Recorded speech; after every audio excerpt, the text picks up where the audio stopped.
Hello and welcome to FTD Talk. My name is John James and I'm a writer and campaigner for male victims of female perpetrated domestic violence and an advocate for men's mental health. In today's episode, we'll be talking to Leanne Astbury of Mind Your Future about cognitive behaviour therapy and how it can help you in your daily life. It's a really good episode. I really enjoyed talking to Leanne, so I hope you enjoy it. But before we go, don't forget, smash that subscribe button, smash that like button. The bigger the channel gets, the more people I can help. You take care, look after yourself, look after each other. Take care. Peace.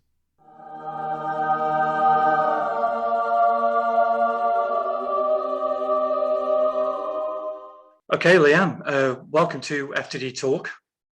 Thank you. We're here today to talk about cognitive behaviour therapy, but before we do, can you just tell me a little bit about who Leanne Astbury is? Yeah, so I'm Leanne Astbury and I am a cognitive behavioural psychotherapist, and I own a private practice in the Cheshire area.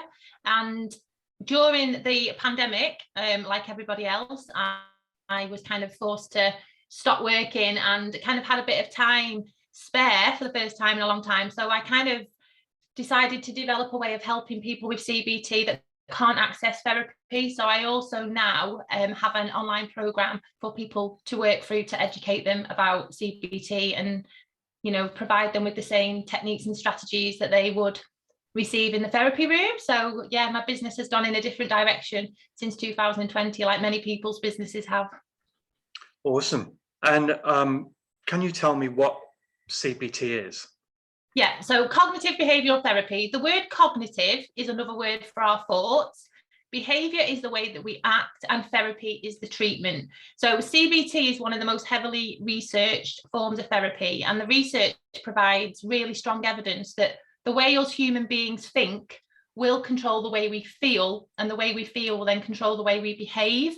So when somebody comes in for CBT, you know, whether it's anxiety, depression, OCD, what we want to be doing is looking at any unhelpful thinking patterns and any unhelpful behaviour patterns that that person is kind of finding themselves stuck in. And then we can kind of help them to break out of that cycle. Because if we can help somebody to change the way they think and the way they behave, we will automatically help them to change the way they feel, which is ultimately what people come into therapy for, really. They want to feel better. They want to feel happier. They want to feel more relaxed. So yeah, we look at the thoughts and the behaviours that are kind of keeping them stuck in that cycle. And what kind of things can be treated with CBT?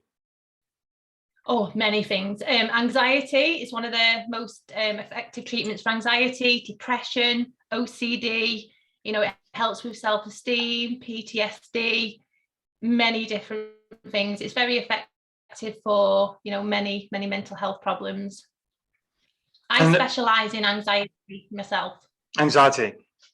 Yeah. And I know that CBT is very interactive. You have to be very proactive if you're going for CBT therapy. Yeah. Can you just explain what the GAD and the PHQ are, please? Yeah, so the GAD and PHQ, they are scores basically. So when somebody comes in for therapy, we use them as a way of measuring kind of where somebody's at with regards to their anxiety or their mood. And then we kind of use that throughout the process to ensure that we are making progress. So it's like a measurement tool that we will use to help to, you know, so we'll use it at the start of the therapy sessions, and we'll revisit it like a few sessions in, and then we'll revisit it again at the end, just to obviously to make sure that the scores are coming down and people are making progress, because that's ultimately what they want to be doing. So. And are you asking them about how they're feeling on that day, or yes, how does it work? So when they're filling the form in, it's within the last 7 days, I think 7 it is. days. If I remember. Okay. Yeah, the last 7 days, if you've had any of these symptoms. So yeah, it's kind of, it gets an idea of where they've been at during that last week before they've come in, because therapy takes place weekly. They recommend CBT weekly. So, you know, it's within the last 7 days of that period. And one of the things I found interesting is problem statements. Could you tell us a little bit about problem statements and how they're used? Problem statements with regards to the GAD or yeah, with the forms. Yeah. Just explain to me what you mean, how they're used. just the statements themselves, what they have to present to you, and how they can help somebody get their problems out. Right, okay. So when somebody comes in for therapy, what I ultimately do in the first couple of sessions is I get a very full, I do a full assessment of what brought them into therapy. So any problems that's presented in their life with regards to, you know, like I said, any unhelpful thoughts, any unhelpful behaviours, and they will make it very clear that the goals that they want to get from therapy, that is really important, that we say to somebody, if therapy works for you, what will you be able to do that you can't do now? You know, and we look at that from their, you know, the problems that are presented in their life, and then the treatment plan that I would then put together will be based on their own goals and obviously their scores with regards to their assessment tools, and what, you know, ultimately what they want to get from the sessions, because it's everybody comes in to therapy for their own reasons. Everybody has different goals, and the treatment plan needs to be specifically for what that person wants to achieve. So so it's working on the problems that they bring into therapy. We break them down bit by bit, get them to look at it from a different perspective, which is a lot of what CBT is doing. It's so good at helping people to see things from a different perspective, because our wonderful brain, when we have anxiety or depression or OCD, very often comes from beliefs that we hold, and our brain distorts our perception of reality. It really does. It kind of looks for evidence to support what we believe. So CBT is so good at helping people to break down them problems and get them to look at things from a different perspective. And, you know, a lot of people say, I hear it so much in the therapy room, that, you know, they have light bulb moments in therapy, because it just really does help them to see things completely differently, to look at their problems completely differently. And as a result of that, they feel more motivated and determined to kind of to tackle it. So it's really good in that way. I'm very passionate about CBT. I see the impact it has.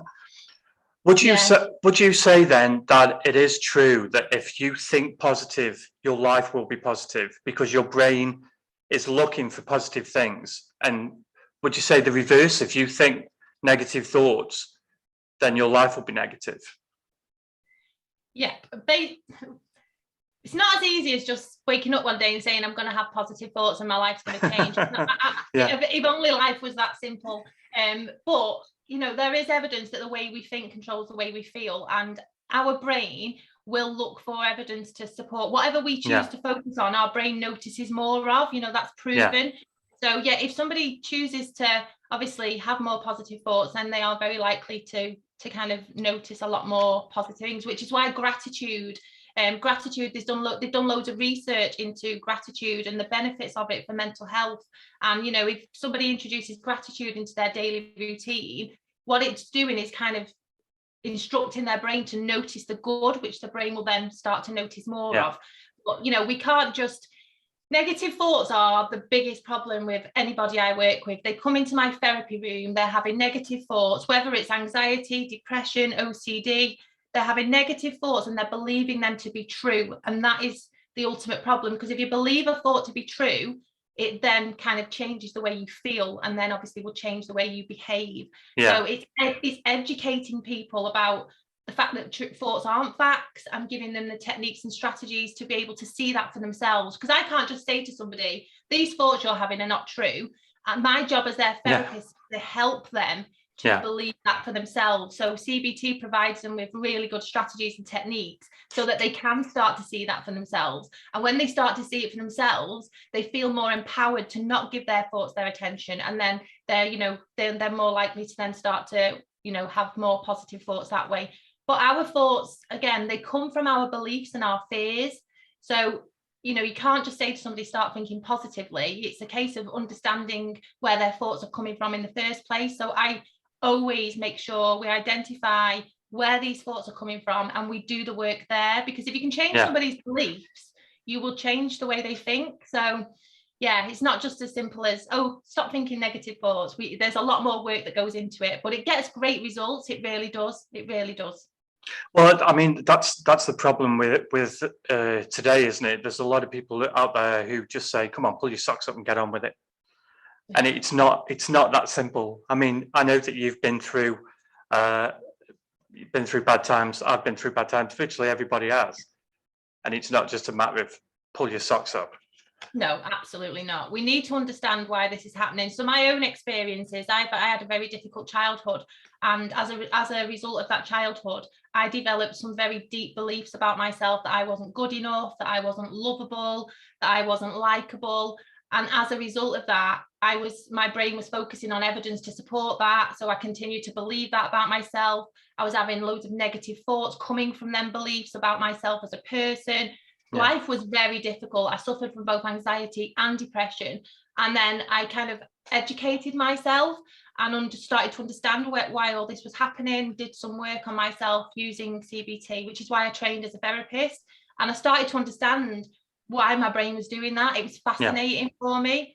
And yeah, it really helped me, because I had to go in and do the work on my beliefs, which, you know, and understand that my thoughts the thoughts do not belong to us. Like, we are not, 95% of the thoughts we have, they're from our subconscious mind. We don't choose them. Like, nobody sits and thinks, oh, today I want to sit and think that I'm a really terrible person, that my life is awful. Of course, nobody chooses to have them thoughts, but we have them nevertheless, and it's because they're coming from our subconscious mind. And I'm very passionate about helping people to learn to think for themselves, because we absolutely can, you know, but it's understanding that where these thoughts are coming from, doing the work that we need to do, and then you know, allowing ourselves to think more consciously about ourselves and our life and other people in general. So yeah, it's hard work. I'm not going to lie. CBT, it does, when someone comes in for CBT, they do need to do the homework. They call it homework. I don't really like that phrase. They need to do the exercises outside the session for them to get results. It's not easy, but if you do the work, you will get great results from it. You absolutely will. I've seen it time and time again, hence why I am, you know, so passionate about helping people. And what made you feel, if you don't mind me asking, what made you feel so negative when you were younger?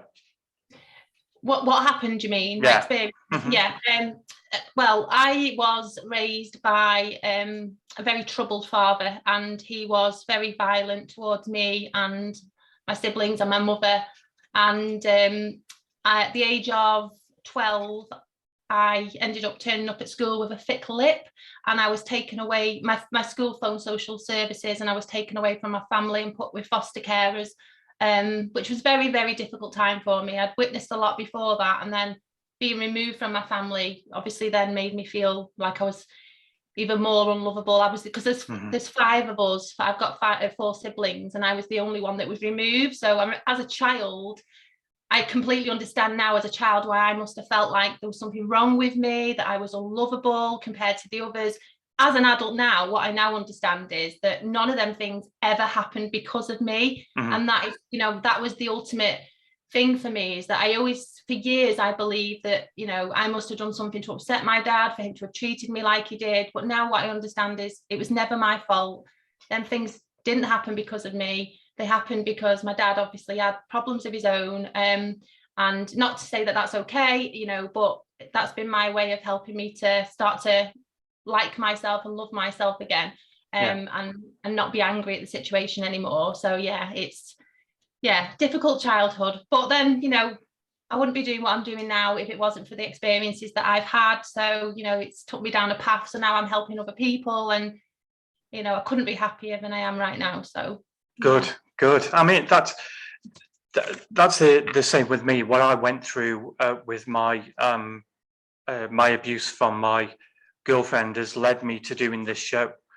Really? Yeah, and you know, this is why I trying to help other people through this show, getting people like yourself to come on and talk about their expertise, getting survivors to come on and talk about their experiences.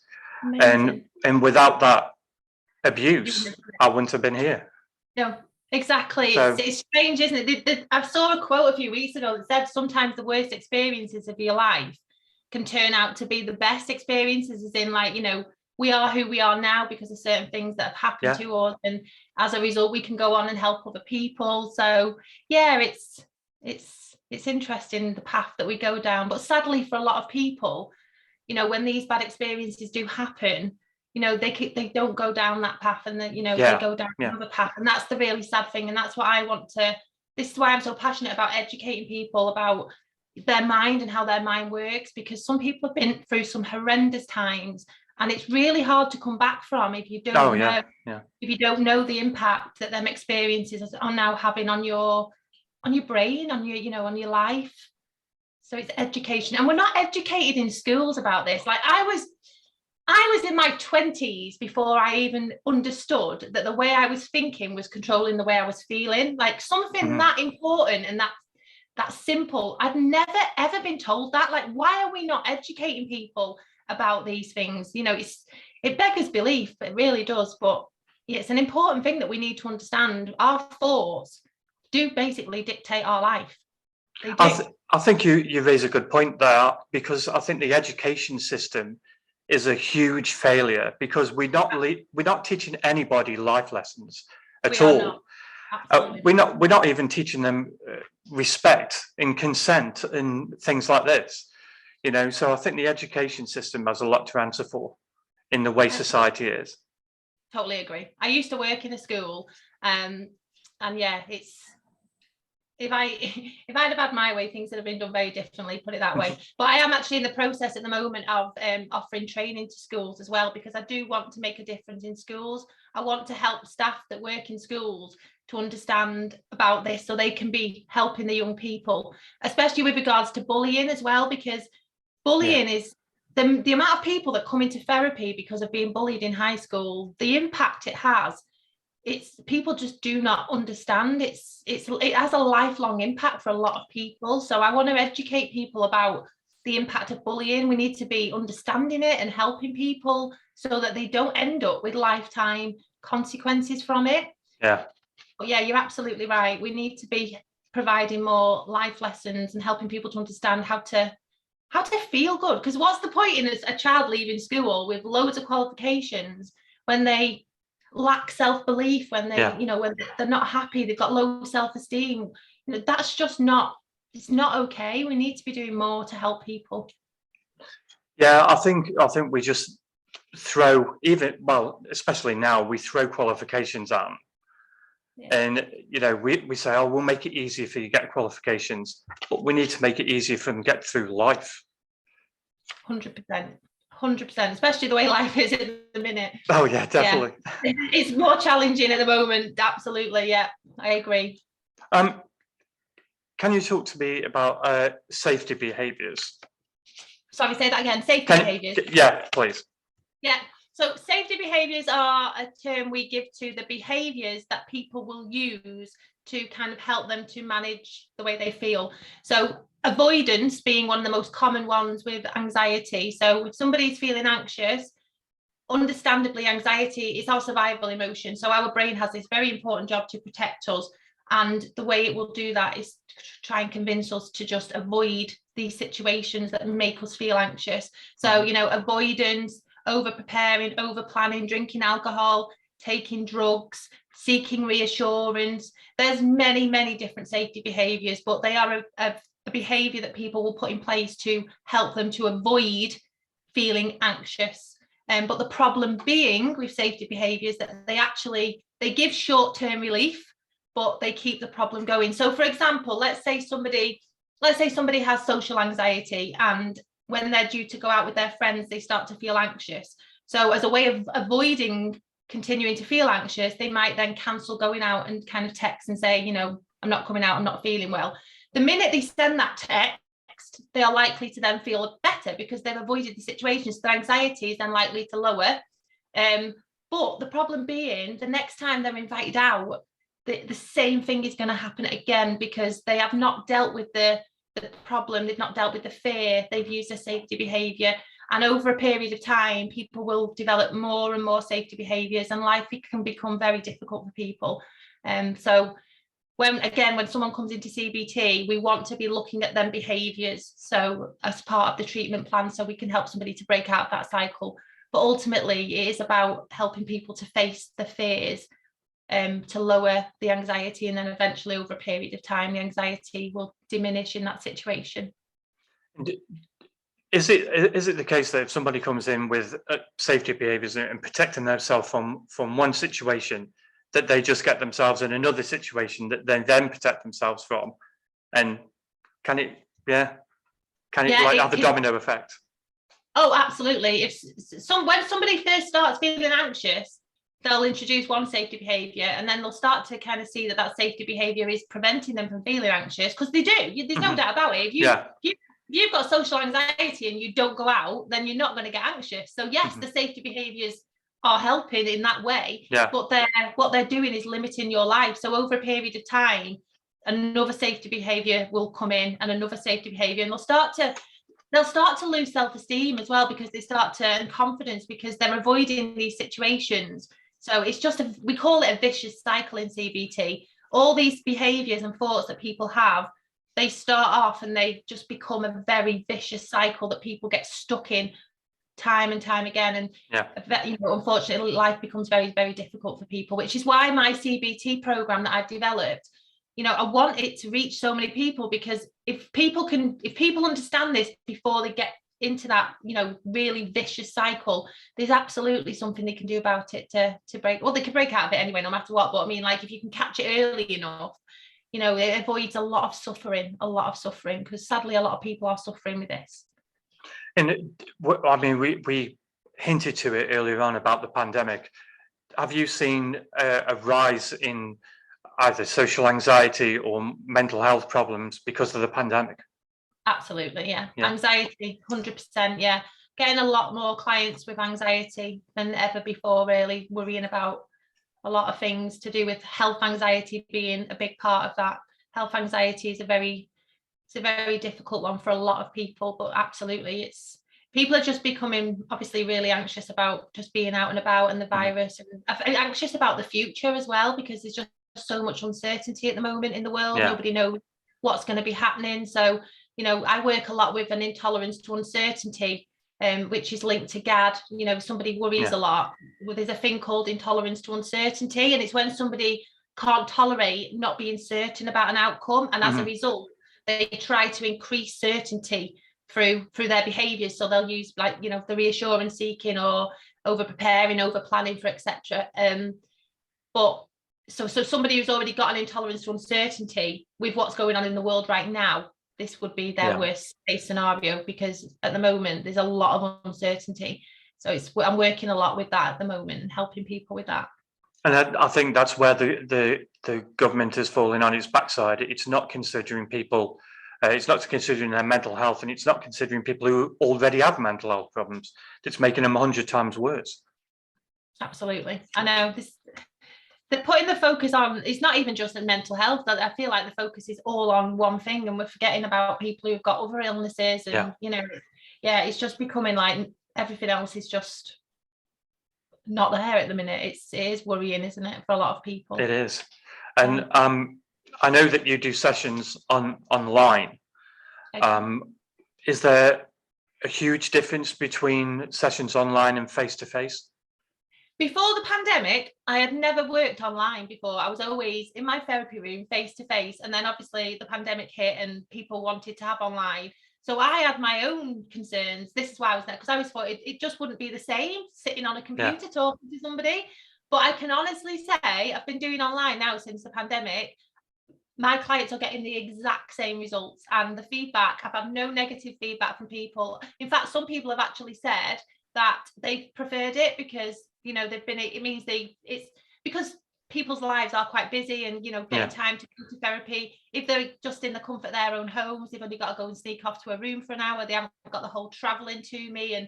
And also some people have said they feel more comfortable in their own bedrooms talking about it. But then some people have said that the reason they won't do online is because they don't want their family members listening, and I totally get that. You do, when you want to, in therapy, you want to be very open and honest about things, and it can be difficult if you know that you've got family members in the other room. So that would be a negative for some people if you haven't got privacy. But with regards to the results that people are getting, I can honestly say I'm still getting the exact same results online as what I am. So it's made me want to carry on working online, because it also allows me to help more people, not just people in my local area. So I'm going to continue to work online for the foreseeable future. There's no reason why I shouldn't, really, if it means that I can help more people. That's great. And with your helping people online, then obviously you've had to have a very big presence in social media. How have you found that? It's took some getting used to. I've always been on social media since I went into private practice, but I was just like posting a few quotes here and there. But I've wanted to be a lot more engaged because I am determined to reach as many people as possible. Like, it's my passion to help so many more people. I've got big plans for 2022. I'm going to start working with a coach, and because I'm determined to help people to understand more about this. Just because I've been there myself, I know it works. And like I say, my clients get great results. I know that I can help people. So social media, it's just, if you want to reach people, social media is the way to do that. But I've not found it easy because, you know, I'm a therapist, and it can be hard to know how to use social media. So, but I've had help with it, and I'm getting better at it. And I'm reaching more and more people, but it's not been the easiest task for me, I'm not gonna lie. Yeah, I've just gone on to TikTok. You do. Well, I did think about TikTok, but well, we'll see. I don't know. I'm on Instagram and Facebook so far. In fact, I'm on YouTube as well. I'm starting to 2022. I'm thinking of starting a podcast actually in 2022. That's on my to-do list, because again, I know more and more people these days are listening to podcasts. So I'm going to start a podcast and talk more to people over the podcast and try and reach people that way as well. Yeah. So yeah, we'll see. One step at a time. Awesome. I got my positivity, my newborn positivity, through faith. I went to India and Nepal and had what I can only call a spiritual experience there, and came back totally different. How would you, what advice would you give to somebody to have a more positive life? I would suggest that gratitude being a very good place to start. You know, it's, if you introduce gratitude every single day into your life, you know, and when I say gratitude, what I mean is just spending a few minutes a day just sitting and thinking about the things in your life that you are grateful for.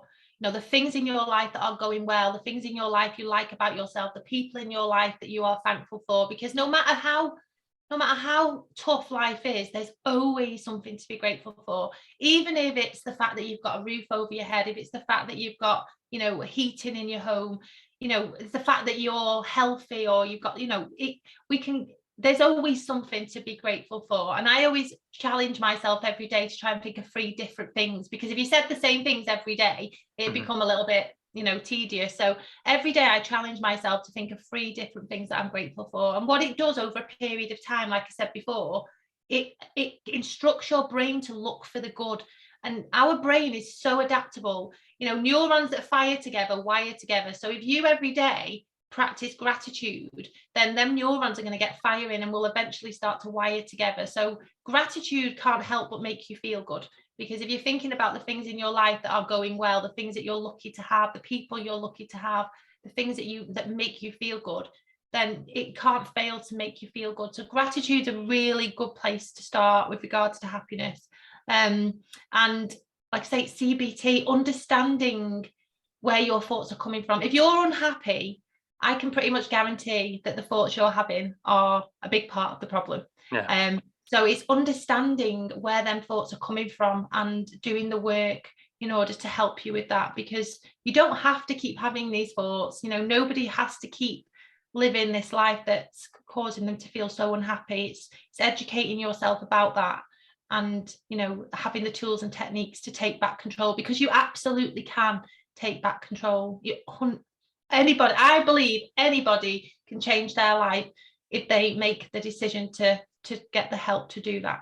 And there's a lot of help out there. But with regards to the spirituality, I've actually also become quite spiritual recently. Well, I'll say recently, over the last 18 months. And that's been really good. Meditation as well. Yeah. I've started meditating, and that never fails to make you feel good. Like and again, it's something that when you start doing it, it's really difficult, because when I first started doing it, you know, it's trying to switch off from the day ahead, all the things that have just happened in the day. Your thoughts are all over the place. But again, if you're consistent with it, you can get really good at it. So now I can meditate really well and just switch off completely. And it never fails to make me feel good. And on the days when I don't meditate, I notice a difference with regards to like how much I get done and my motivation and my energy levels.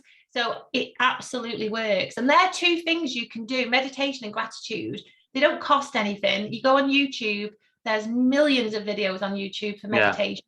It's something that people could start to do, but I recommend you introduce it into your daily routine and make it a daily habit. And in a morning routine is so important as well. I always say to my clients, you think about, if you get out of bed in the morning and you have a bad morning, you can pretty much guarantee that the rest of your day is just going to go that way. So if you can get your mindset right in the morning by doing your gratitude, doing 10 minutes meditation, doing some exercise, if you're somebody who enjoys exercise, start your day off well, and then you're more likely then to see that your day is going to go in a much better direction. So I recommend a very good morning routine for people. Yes, the meditation, I would highly recommend that. I meditate every day. I mean I do, because I'm Hindu now, and I do my Hindu practice in the morning. But for anybody who isn't, then meditation is certainly the way to go.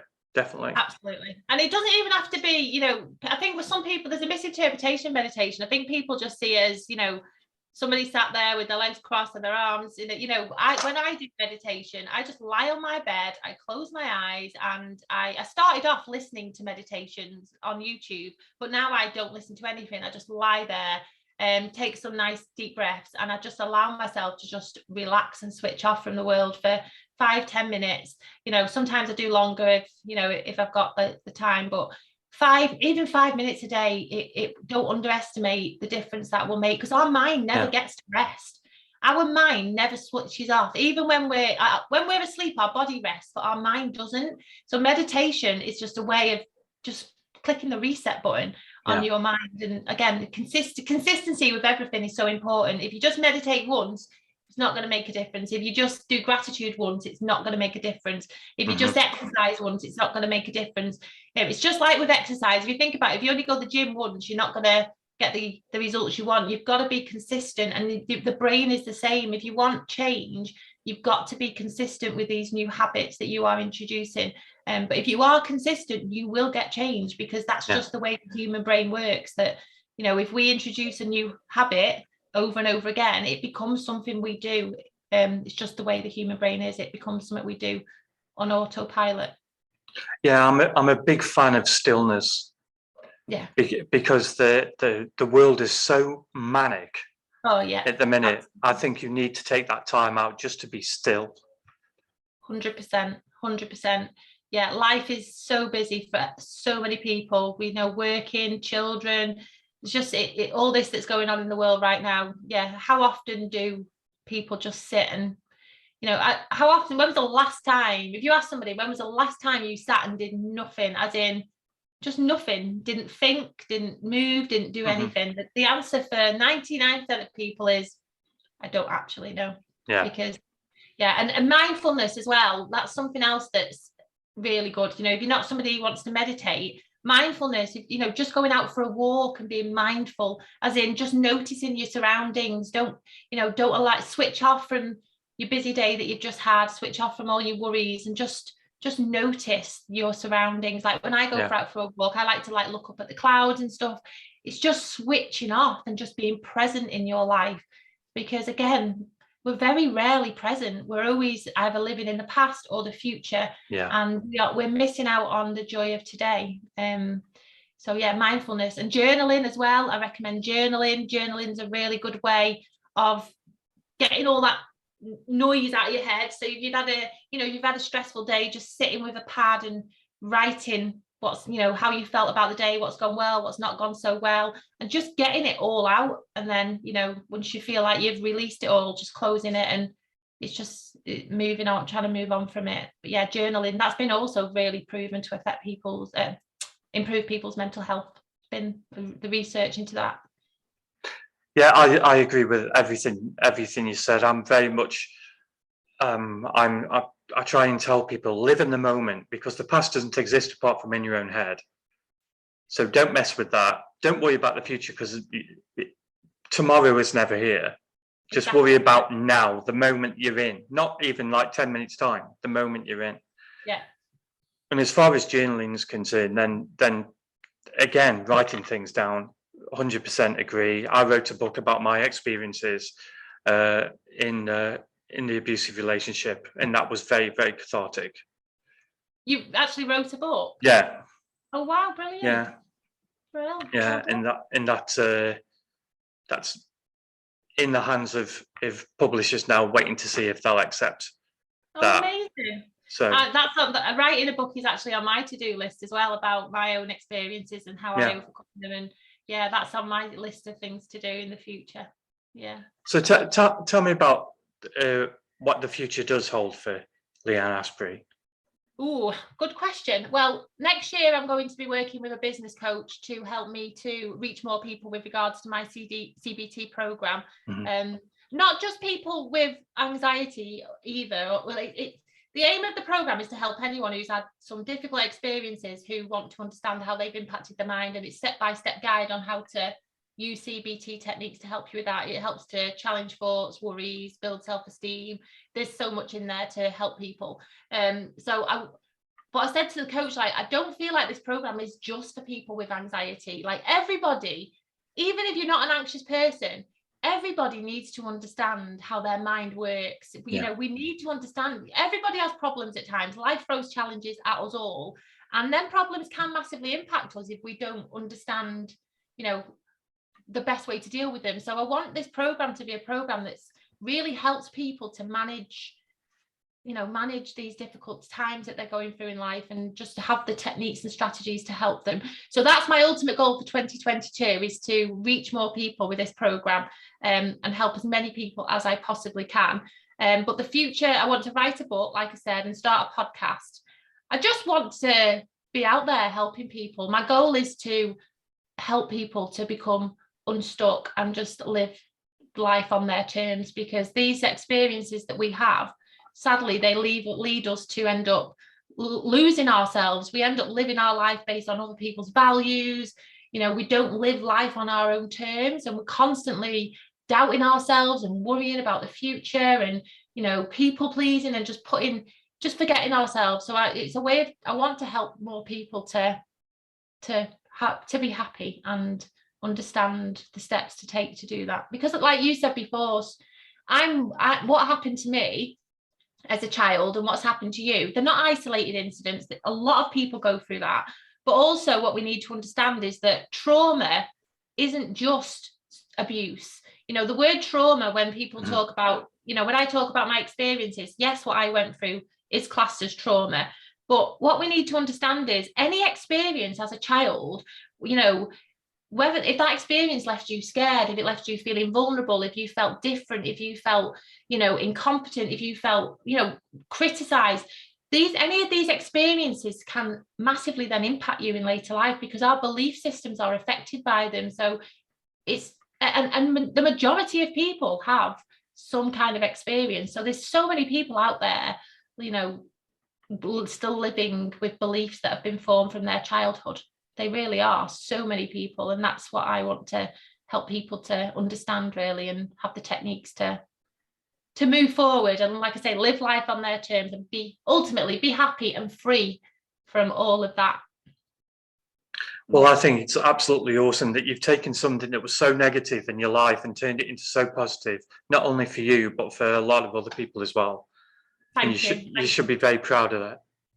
Thank you. I am very proud of myself. Yeah, but I'm only just getting started.